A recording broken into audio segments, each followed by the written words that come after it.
آپ نے شاہ دولہ کے چوہوں کا نام تو سنا ہوگا، جن کے سر چھوٹے ہوتے ہیں اور منہ بڑا ہوتا ہے۔ یہ اکثر گلی اور بازاروں میں بھیک مانگتے ہوئے نظر آتے ہیں۔ دولے شاہ کے چوہے نہ سوال کر سکتے ہیں، نہ کوئی جواب دے سکتے ہیں۔ خاموشی کے ساتھ سائل بن کر اشاروں کنایوں سے اپنا کشکول سامنے کر دیتے ہیں۔ یہ شاہ دولہ کیسے بنتے ہیں؟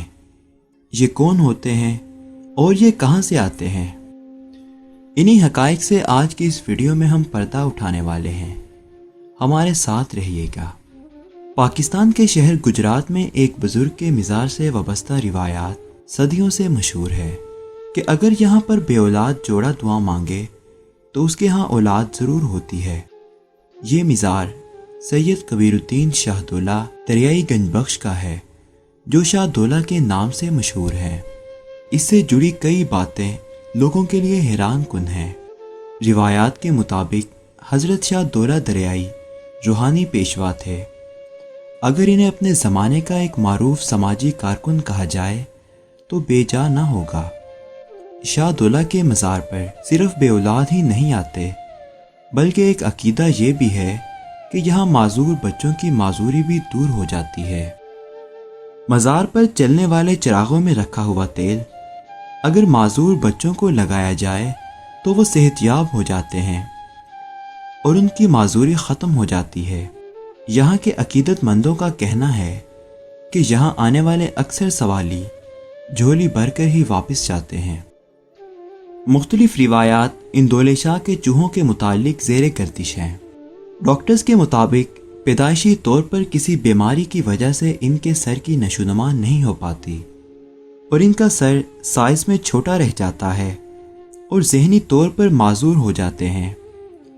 مگر عمومی روایت کے مطابق اس دربار پر بے اولاد جوڑے منت مانگتے ہیں کہ اگر ہمارے ہاں اولاد ہوئی تو پہلا بچہ دربار پر چھوڑ جائیں گے۔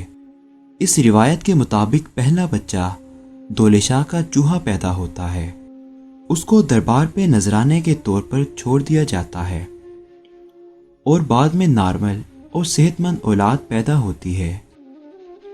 ان تمام پہلوؤں پر سنجیدہ تحقیق صرف برطانوی ڈاکٹرز اور سائنسدانوں نے کی ہے۔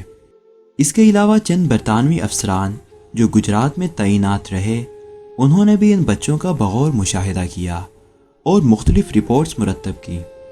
انڈین اور پاکستانی دانشور اس جانب بہت کم متوجہ ہوئے اور ان کا بطور محقق اس معاملے میں تجزیہ تقریباً نہ ہونے کے برابر ہے۔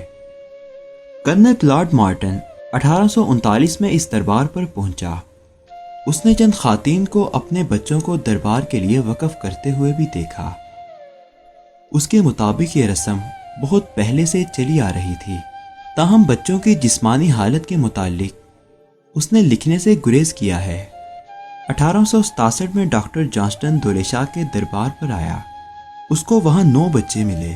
ان بچوں کی عمریں 10 اور 19 برس کے درمیان تھیں۔ ان تمام بچوں کے سر بہت چھوٹے تھے اور وہ دولے شاہ کے چوہے کہلاتے تھے۔ ڈاکٹر جانسٹن وہ پہلا سائنسدان تھا جس نے بتایا کہ ان تمام بچوں کے سروں کو فولادی خود یا کسی اور میکینیکل طریقے سے چھوٹا کیا گیا ہے۔ 1879 میں ہیری ریورٹ کارنک نے اس دربار پر تحقیق کی۔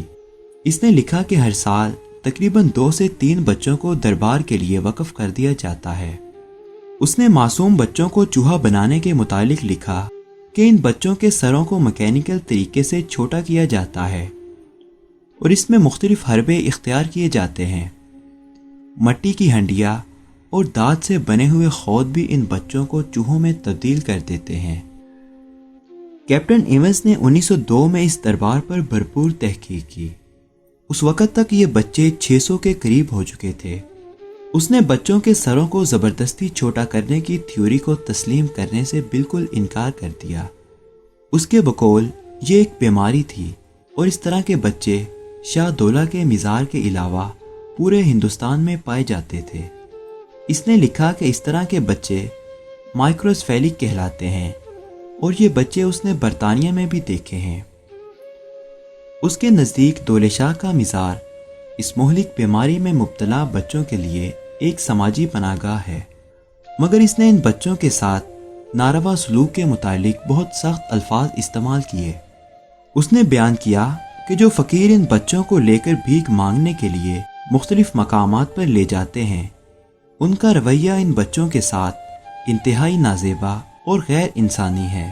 1902 میں کئی بچوں کو تو سالانہ 17 سے 20 روپے کے عوض کرائے پر بھی دے دیا جاتا تھا۔ 1869 میں محکمہ اوقاف نے اس دربار کو اپنی تحویل میں لے لیا اور چوہے بنانے کے کام کو قانونی طور پر بند کر دیا۔